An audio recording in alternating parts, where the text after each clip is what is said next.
Hey neighbors, this is Brent with your midweek check-in. Hey, I've spent most of this week in and out of business sessions and worship services as the Texas Annual Conference meets for its annual gathering this year at our church, the Woodlands United Methodist. And amongst all the meetings and worship services, there was a very important experience last night where the bishop called forward those who were going to be commissioned or ordained in the United Methodist Church. And they also called me forward to recognize my orders.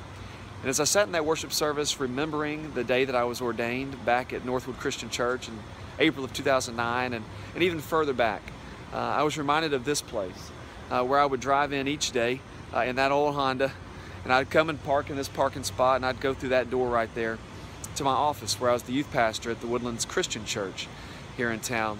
And as I sat in that worship service, I remembered my journey. So many parts of it, so many people that have been instrumental in getting me to where I am today.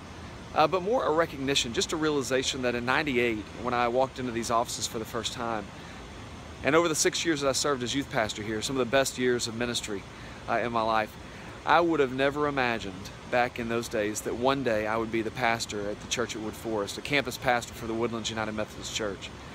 And I began to realize, to recognize all the people whose hands have played a role in that, all the life experiences that have formed me and framed me for this work. It was quite a trip down memory lane for sure. Yesterday morning, to start my day, I joined the student ministry team of our church, and a young man offered a morning devotional out of Jeremiah, the first chapter, where he quotes that the Lord formed Jeremiah, knew him in his mother's womb, and knew the plans he had for him before he would know. And as we know, if you've read the book of Jeremiah, about 28 chapters later, in chapter 29, Jeremiah speaks for the Lord again, quoting the Lord for the people of God, saying, I know the plans that I have for you, plans to prosper you and not to harm you, plans to give you a hope and a future. And I have these words of Jeremiah from the first chapter and the 29th chapter reminding me that at times God will tell us individually the plans that He has for us, and other times He will use our voice, those of us who have been called, to speak into a life of a community, reminding them that it's the Lord who has plans for them. And so I just want to encourage you today. It was an encouragement to me last night just to remember that if I had been able to make the plans for my own life, they may have never included the wonderful experiences, wonderful blessings that I've experienced this far.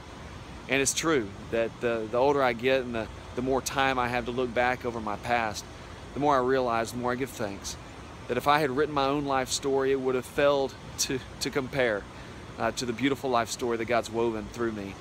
And what an honor it is to get to have my life be a part of the story of God, that my story is helping to tell the story of the one who came to be with us, the one who came to love us, to redeem us, to restore us in a right relationship with God. And I'm grateful to be a part of that journey, to be a part of that heritage.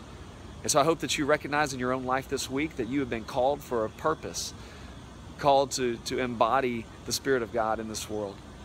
And that when we get to the end of it all, we'll look back and see all of the gifts and the graces that God put within us, and all the wonderful places that God allowed us to use those gifts to draw others into community, into fellowship with Him.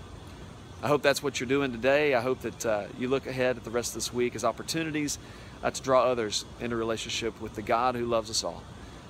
In the meantime, I get ready for Sunday. I can't wait to see all of you there at 10 a.m. at Stewart Elementary. Have a great week, and God bless you. Take care. Bye-bye.